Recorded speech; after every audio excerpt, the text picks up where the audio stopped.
Nahmaduhu wa nasta'inuhu wa nastaghfiruh wa na'udzu billahi min syururi anfusina wa min sayyiati a'malina may yahdihillahu fala mudilla lahu wa may yudlilhu fala hadiyalah. Asyhadu an la ilaha illallah wa asyhadu anna Muhammadan abduhu wa rasuluhu alladzi la nabiyya ba'da amma ba'du. Bapak-bapak dan ibu-ibu jamaah sholat maghrib yang sama-sama mengharapkan ridha Allah Subhanahu wa taala. Insyaallah kita lanjutkan kajian kita tafsir surat Al-Mursalat juz 29 ya. Ayat ke-29 sampai ke ayat ke-37. Sebelum dimulai kajian tafsirnya, seperti biasa Bapak-bapak dan ibu-ibu semuanya, mari kita baca bersama-sama terlebih dahulu tafsir ayat dari ayat 29 sampai ke ayat 37. A'udzu billahi minasy syaithanir rajim.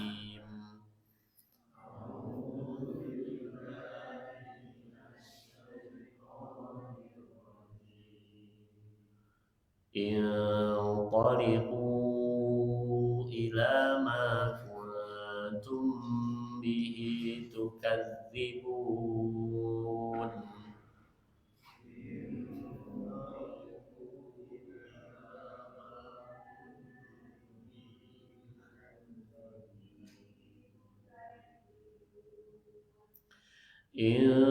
Inṭaliqū ilā dhillin dhi thalathi syu'ab.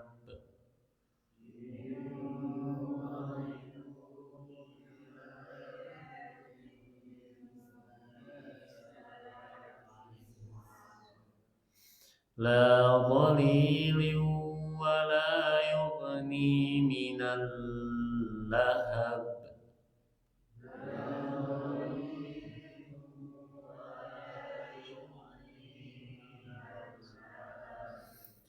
Innaha tarmi bi syararin kal qasr.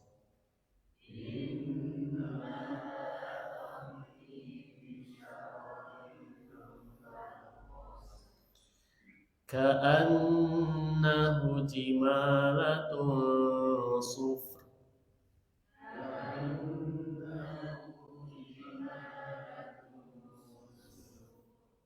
Wailun yawma idzin lil mukadzibin.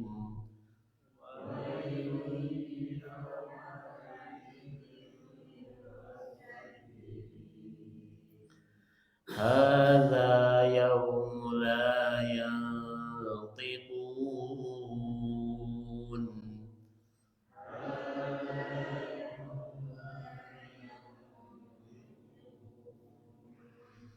Wa la yu'zanu lahum faya'tadhirun.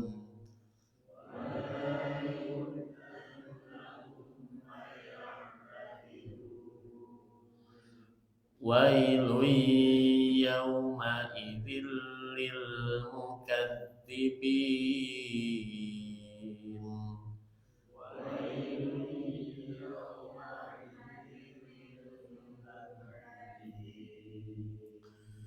Shadaqallahul azim. Sami'na wa ata'na ghufranaka rabbana wa ilaikal masir. Semoga bacaan kita menjadi tambahan pahala di malam ini dan menjadi pelembut untuk hati kita setelah beraktivitas di hari-hari yang melelahkan ini. Ibu-ibu dan bapak-bapak jamaah salat maghrib yang sama-sama menghadapkan Allah Subhanahu wa taala. Sebelum kita mulai tafsirnya, ada beberapa hal yang perlu disampaikan. Yang pertama, mengingatkan untuk acara atau untuk tahajud berjamaah di subuh hari nanti atau di jam 2:30 lebih 1/4, jam 3 kurang 1/4, jam 3 kurang 1/4. Insya Allah akan dimulai bagi bapak-bapak yang misalnya ingin untuk datang untuk merasakan satu juz sebagaimana yang rutinitas kita di awal bulan, sangat dipersilahkan. Dan misalnya kalau yang hanya bisa datang setengah 4 itu tidak menjadi persoalan, yang penting kita menghidupkan malam-malam dengan tahajud. Kemudian bapak-bapak dan ibu-ibu semuanya, yang kedua adalah kami berterima kasih Pak ya, alhamdulillah masih di sana Pak, karena kemarin sempat ada juga dari DKM dan kontribusi bapak-bapak semuanya untuk ikut meringankan Pak ya, biaya rumah kontrakan, dan alhamdulillah masih dekat Pak. Teka bayang Pak, kami tapi ngontraknya di Bandung pada gimaman subuh itu tahu tilu. Alhamdulillah, dan terima kasih bapak-bapak semuanya dan ibu semuanya. Semoga menjadi amal jariah dan menjadi penolong di akhirat kelak. Bapak-bapak dan ibu-ibu semuanya, insya Allah kita akan membahas ayat ke-29 sampai ke ayat 37.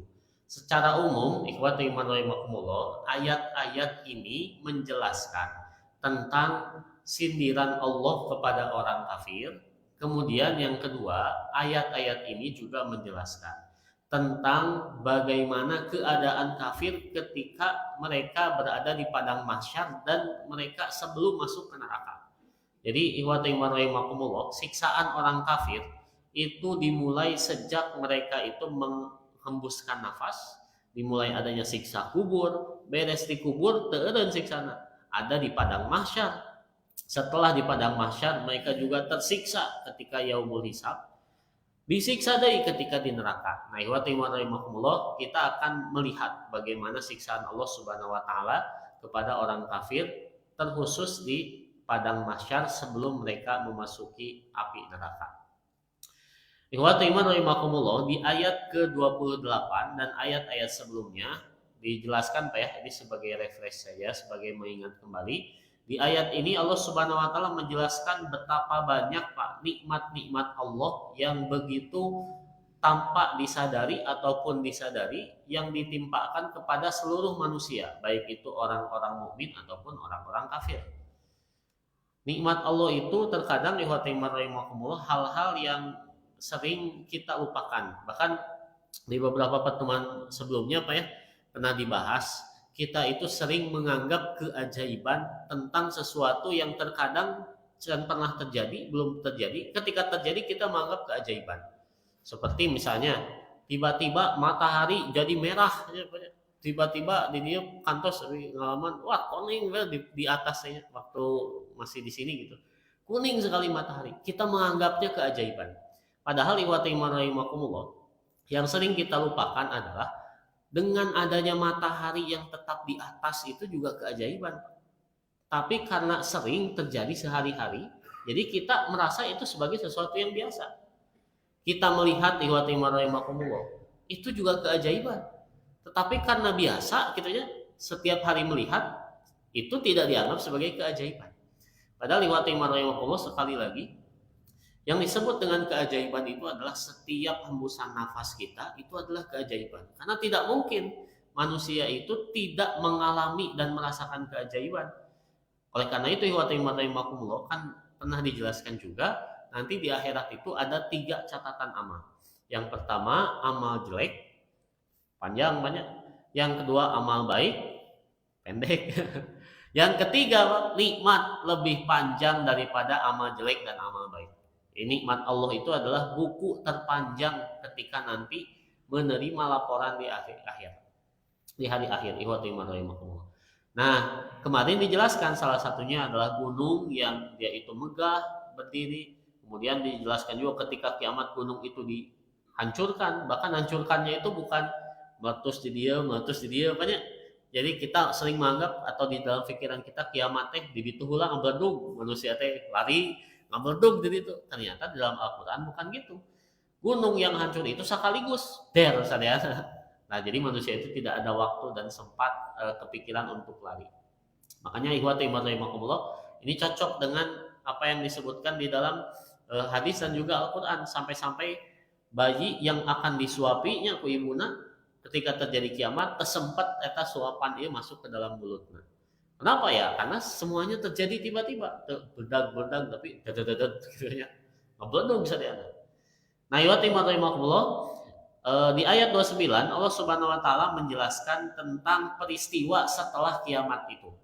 Jadi setelah manusia diberi nikmat, terjadinya kiamat, ketika di hari akhir, ketika manusia itu mulai dihisab, Allah Subhanahu wa taala berfirman, "Intoliku ila ma kuntum bihi tukadzibun." Dikatakan kepada orang-orang kafir, pergilah menuju apa atau neraka yang selalu kamu dustakan. Ayat ini menjadi petunjuk ikhwati rahimakumullah kalau salah satu hal yang sering didustakan oleh orang kafir adalah tadi manusia akan dibangkitkan setelah mati. Intoliku ila dzillin dzi salasi syu'ab. Pergilah wahai orang-orang kafir menuju naungan. Nah ini dzillun, naungan, pangiuhan. Dzi salasi syu'ab yang mempunyai 3 cabang. Apa maksudnya? Nah insya Allah nanti kita akan jelaskan.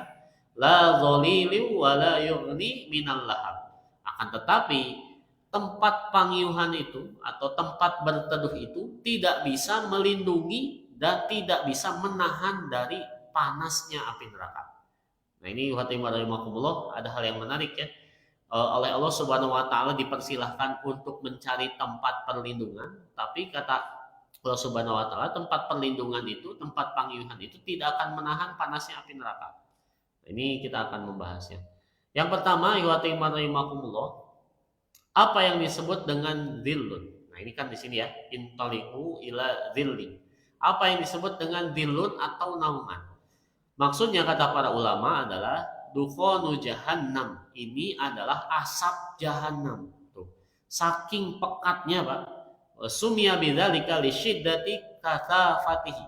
Karena saking pekat dan panasnya neraka, sampai-sampai asapnya bisa dijadikan tempat kita berteduh.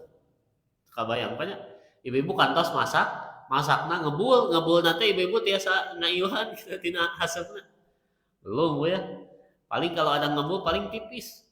Bahkan di sini pun ikhwati rahimahullah kalau ada nungadurukan misalnya itu kan ya segitu-gitu aja, tapi saking besarnya neraka jahanam sampai-sampai asapnya saja itu bisa dianggap atau disebut sebagai tempat berteduh saking gelapnya nanti di neraka jahanam. Kita tidak tahu ikhwati rahimahullah bagaimana ngerinya gelap, atau jangankan gelap karena asapnya, karena ada yang menghalangi, kita mati lampu juga mengerikan gitu.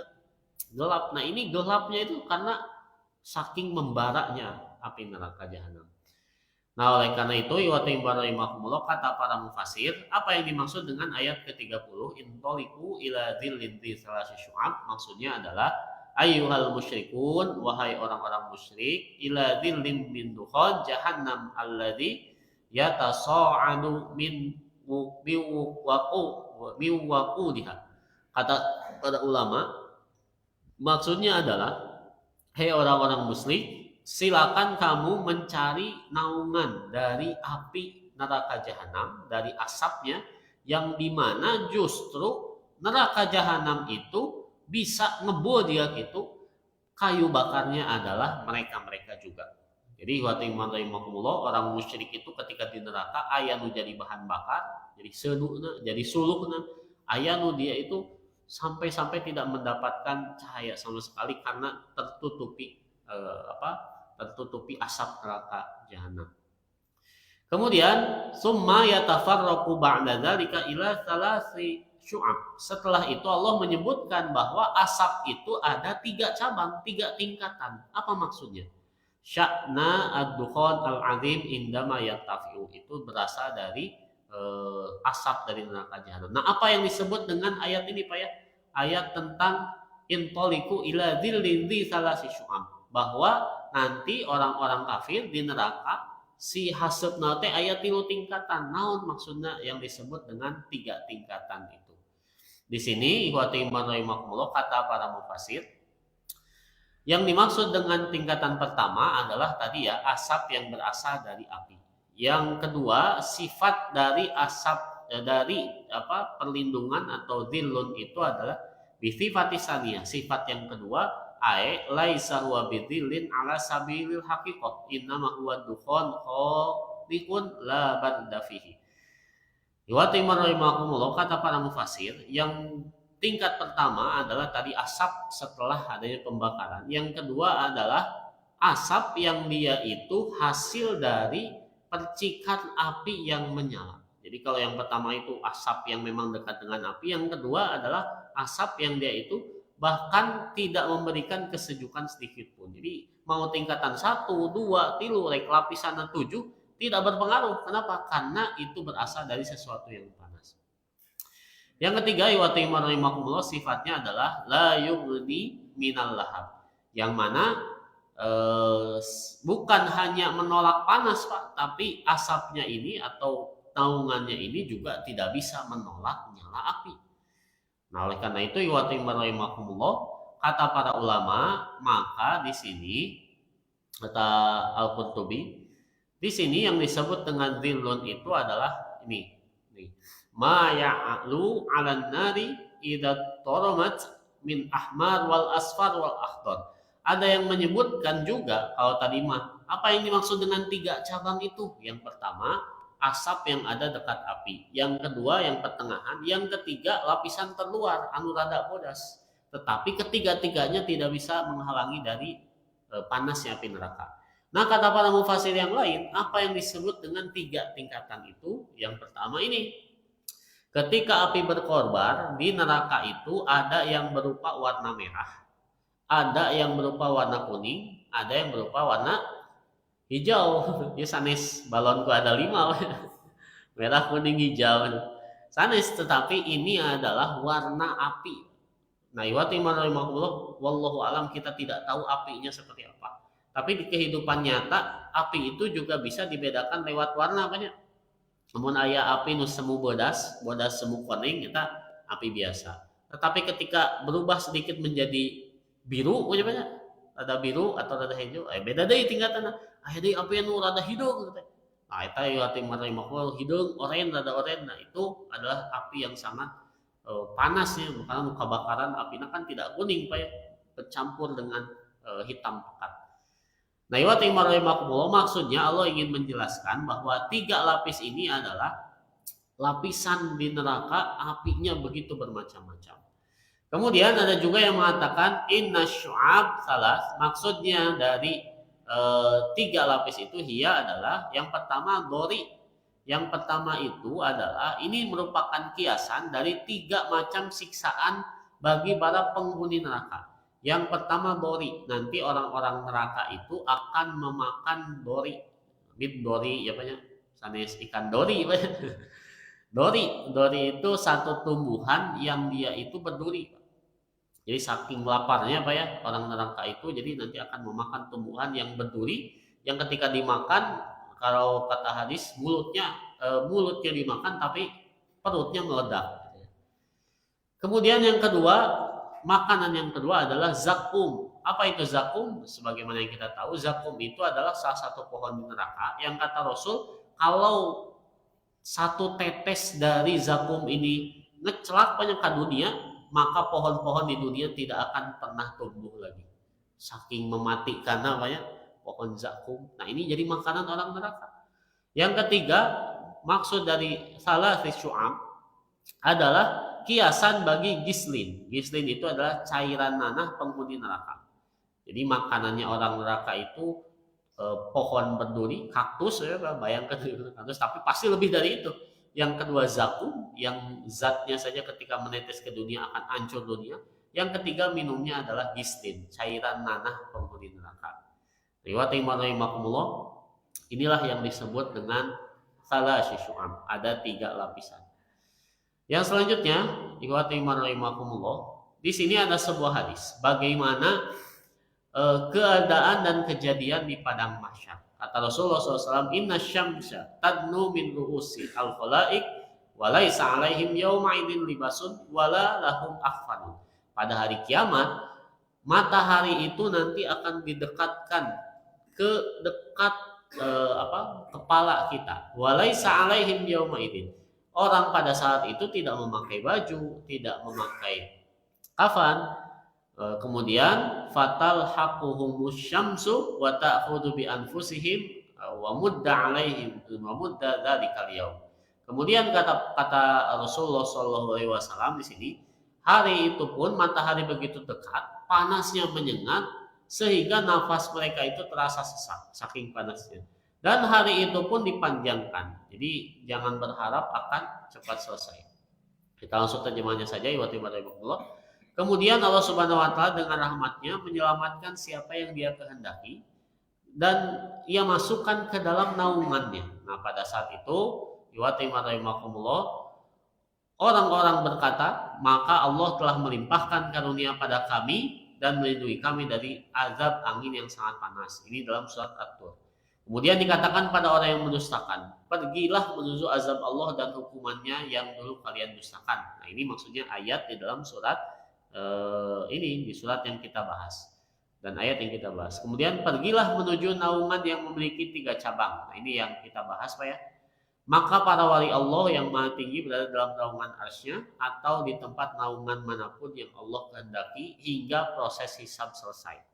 Nah, sekali lagi orang kafir itu disiksa bahkan sebelum dia masuk ke neraka. Ketika yaumul hisab, begitu panasnya api neraka sampai-sampai mereka itu dalam keadaan yang sesak dan lain sebagainya. Tapi tidak meninggal. Kemudian setelah mereka itu mendapatkan sesuatu yang gelap gulita, tempat berteduh tapi seperti bukan tempat berteduh, Allah Subhanahu wa taala menyebutkan, innaha tarmi bisyararin qalqasr ka'annahu jimalatu sufr wa yawma idzin lil mukadzibin. Kata Allah Subhanahu wa taala, beliau berfirman, sesungguhnya neraka itu menyemburkan bunga api bagaikan istana yang besar. Ini Al-Qasar ya. Ka'annahu jimalatu sufr, seakan-akan iringan unta hitam kekuning-kuningan. Nah, tentu dalam pikiran kita teka hartos banyak. Nah, apa yang dimaksud dengan neraka itu menyemburkan bunga api seperti istana? Itu kabayang banyak. Naon hubunganna neraka menyemburkan api dengan istana? Itu kabayang. Bahkan di sini disebutkan ka'annahu jimalatu sufr, seperti iring-iringan unta hitam yang kekuning-kuningan. Maksudnya kumaha atau anu tacan ka Mekah mah da terang iringan unta teh siga kumaha. Bahkan mungkin yang pernah haji dan umrah juga belum pernah melihat bagaimana peternakan unta yang dia itu untana teh hiji dua tapi ribuan gitu. Nah, belum terkabayang, tapi kok orang Arab mah kabayang.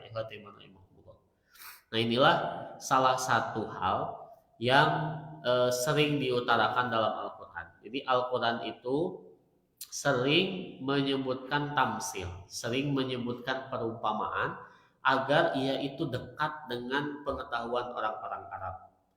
Makanya perumpamaan yang sering dipakainya adalah hewan-hewan yang pada saat itu memang terkenal di bangsa Arab, seperti lebah, kemudian unta. Nah, atau iya anu jika di Indonesia misalnya naonnya hewan di Indonesia apa? Munding gitu. Atau munding gitu. Kenapa harus unta? Ya karena memang unta itu ada di kalangan orang Arab dan orang Arab biasa untuk menemukan unta. Nah, memang Al-Quran itu turun untuk pada saat itu agar orang Arab itu dekat. Ya. Seperti ada surga itu memiliki sungai yang isinya madu semua, sungai yang isinya khamar semua. Nah, hante aya sungai yang isinya bajigur, Pak. Karena orang Sunda bajigur banyak. Kenapa harus madu, kemudian khamar dan lain-lain? Ya salah satunya adalah kalau kata Sayyid Qutb, agar Al-Quran itu menjadi satu gambaran di dalam pikiran kita. Tentu realita Pak. Sungai madu itu sehingga ada orang pikirkan. Nanti di surga itu sungai madu, di dia gaya madu, enak gitu. Kita makan madu paling 1 sendok 2 sendok, mau 1 gelas 2 gelas aja. Kan kita bertanya, sungai madu untuk apa? Kemudian ada sungai yang lebih putih dari Pak? Susu lebih manis dari madu, lebih harum dari khamar. Kumaha? Eta mah salah satu tamsil yang dia itu nanti akan menjadi melekat di pikiran kita bahwa surga itu seperti itu. Tapi ingat Pak, surga itu mala ainun ra'at. Pikiran itu tidak bisa, mata tidak bisa melihat, pikiran terbiasa ngebayangkan. Nah, makanya rahimakumullah, sekali lagi Pak, jangan dibayangkan surga itu seperti yang ada dalam pikiran kita. Atau rahimakumullah, di dalam sebuah hadis disebutkannya bahwa surga itu salah satu makanannya adalah dia itu ada satu buah Pak, tetapi ada 7 rasa. Jadi tina hiji buah teh ya rasa anggur, rasa cau, rasa manggu, rasa nanti kesemak, rasa garup aya. Pikiran kita di dunia berpikir, ih kumaha rasana gitu ya. Kan kalau kita misalnya makan mangga dengan makan pisang dengan makan anggur disakalikan kan aneh aja. Anggur, duren, pisang disakalikan atau teu kabayang. Oleh karena itu penjelasan tentang surga dan neraka itu hanya sebatas agar manusia itu tergambar, agar manusia itu tertarik. Nah, makanya salah satu tamsil di sini adalah di dalam Al-Quran banyak menyebutkan tentang unta, gitu ya. Unta tidak bisa masuk ke dalam lubang jarum. Pertanyaannya, naha unta, naha jarum, Pak. Naha ente unta tidak masuk ke lubang naon gitu ya, lubang baju, lubang kancing gitu ya, kan sama-sama gitu ya kecil. Nah bet unta nih, nah ente embe gitu, nah ente hayam gitu.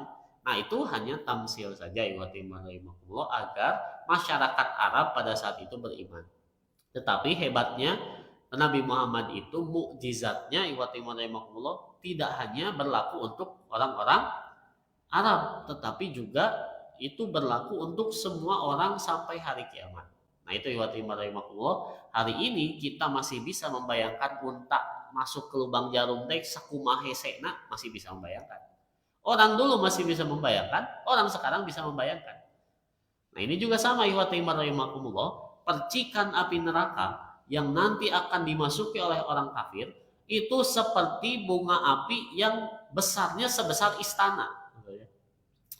Bahkan seolah-olah dia itu seperti iringan unta yang kekuning-kuningan. Apa maksudnya? Di sini disebutkan apa itu syaror? Wahid ini mufradnya adalah syaror, adalah qit'atul allati tatatayaru minan nari li syiddati isti'aliha. Ini merupakan satu potongan, satu percikan yang dia itu nanti akan bertebangan dari api neraka. Kalau misalnya kita membayangkan, Pak, yang masuk Pak ya di dalam pikiran kita sekarang, gunung meletus Pak, biasanya langsung meletus atau ada percikan dulu Pak? Biasanya percikan dulu apanya? Meletusnya tengah bedak dar gunung hancur, tetapi kan biasanya ke atas Pak, sebelum besar itu pasti ada yang percikan anu lava itu Pak ya, anu tanah bercampur dengan panas. Nah di neraka juga seperti itu. Nah di neraka itu jangankan Pak bawahnya, jangankan dalamnya, percikan awal Allah Subhanahu wa taala menyebutkan seperti bunga api yang sebesar istana. Jika petasan yang meledak gitu ya, berbunga api seperti itu, tapi sebesar istana. Terbayang Pak ya, seberapa besarnya, seberapa panasnya neraka, sampai percikannya saja seperti itu. Kemudian tampil yang kedua di sini kata kata Atantowi di sini. Tamsil yang kedua adalah kalau yang pertama percikannya seperti istana, yang kedua percikannya itu juga seperti unta yang beriringan. Maksudnya apa? Maksudnya di sini. Wa syabbahahu aidan hina ya'khudhu fi irtifa wa tafarruqi bil jimal as-sufar. Nah ini yang pertama, hayatiha wa launiha wa sur'ati harakatiha wa tazahumiha. Disebut dan ditamsilkan seperti unta, itu maksudnya ini menyerupakan dengan unta kuning dari segi bentuk Pak. Jadi terkabayang kalau kumaha seperti unta lah. Jadi bukan satu unta tapi ring-ringan unta. Warna, nah karena walau alam ya unta itu seperti apa warnanya, tapi katanya warnanya itu kuning kehitam-hitaman, mirip seperti nanti apa yang ada di neraka berupa panasnya. Jadi panas api yang kuning itu bercampur dengan warna kehitam-hitaman dari asap. Yang selanjutnya kecepatan geraknya, karena hewan yang pada saat itu larinya paling kencang yaitu unta. Makanya pahalanya orang sholat subuh kata Rasulullah SAW, sholat sunnah subuh itu salah satunya adalah lebih baik daripada dunia dan seisinya, atau dalam ibadah lain itu seperti unta merah gitu ya. Unta merah itu adalah hewan paling cepat pada saat itu. Nah, lamun ayeuna meureun Rasul tidak akan menyebutkan unta merah namanya seperti Mercedes atau seperti naon namanya Ferrari gitu. Nah, jadi ini tamsil agar orang Arab paham bahwa nanti apinya saja Pak, kecepatan percikannya itu seperti unta yang paling cepat. Itu terbayang Pak ya, bagaimana ngagolakna gitu nya. Percikannya kan bisa orang percikan tinggal Pak ya. Gunung meletus kan kita terlihat Pak ya percikannya. Di neraka itu kecepatannya itu sangat-sangat cepat sampai-sampai terbayang oleh akal. Kemudian iwati iman rahimakumullah, disebut juga kumpulan unta merah dari segi banyaknya percikan yang saling berdesakan dan berterbangan. Jadi saling desak-desak, saling berterbang. Iwati iman rahimakumullah, itu gambaran yang sangat menakutkan, hanya percikannya saja Pak, bukan nerakanya. Nah di sini sehingga Nabi Muhammad SAW dalam hadis riwayat Anas bin Malik, beliau pernah mengatakan di akhirat Pak, nanti ada orang-orang yang dia paling banyak menikmati kenikmatan dunia. Badai meserna naon teu kudu mikir Pak, teu kudu mikir mayar itu teu kudu mikir karena hartana sudah unlimited. Messi daek meser naon teu kudu mikir, langsung keluarkan mau apapun. Nah, nanti akan ada orang yang banyak sekali menikmati kenikmatan dunia, tapi ia termasuk penghuni neraka.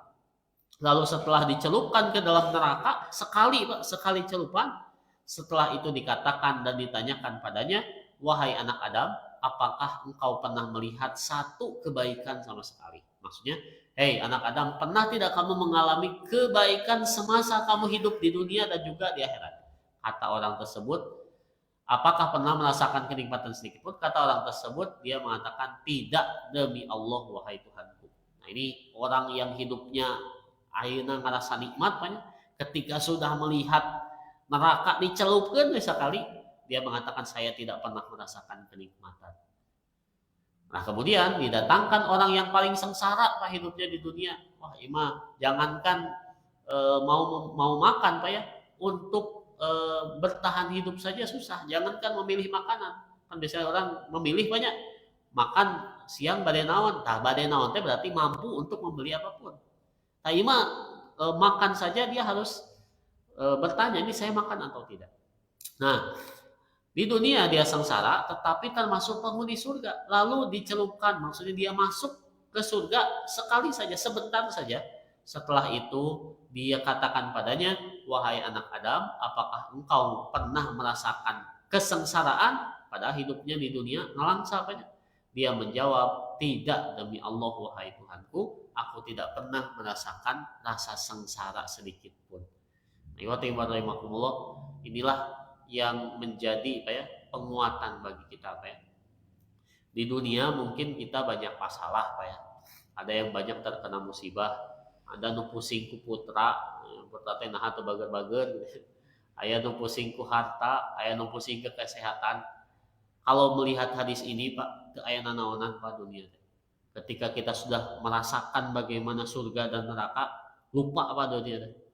Nah, ihwati rahimakumullah, moga ini jadi pengingat Pak ya bagi saya pribadi dan juga bagi ihwatu iman semuanya, untuk setiap yang tertimpa pada kita, maka ya kita bersabar Pak ya, dunia mengalami banyak, dan juga ketika setiap nikmat yang datang pada kita, ya kita harus bersyukur. Nah, kenapa? Karena iya dibandingkan sareng surga dan neraka, dunia mah teh berdasarkan hadis ini.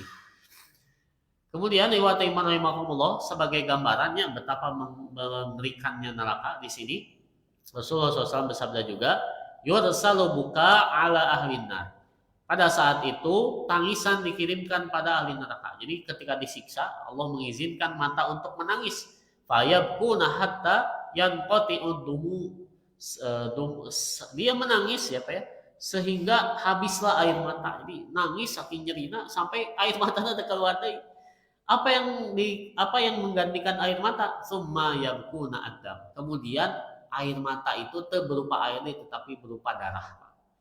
Hatta yasiru wujuhihim kahayatil ukhdud lau ursilat fihi as-sufun al-lajar. Kata Rasulullah SAW di sini, lalu mereka menangis mengeluarkan darah sehingga wajah mereka bagaikan parit-parit. Maksudnya teh ya tinggal legokan gitu tidak teh.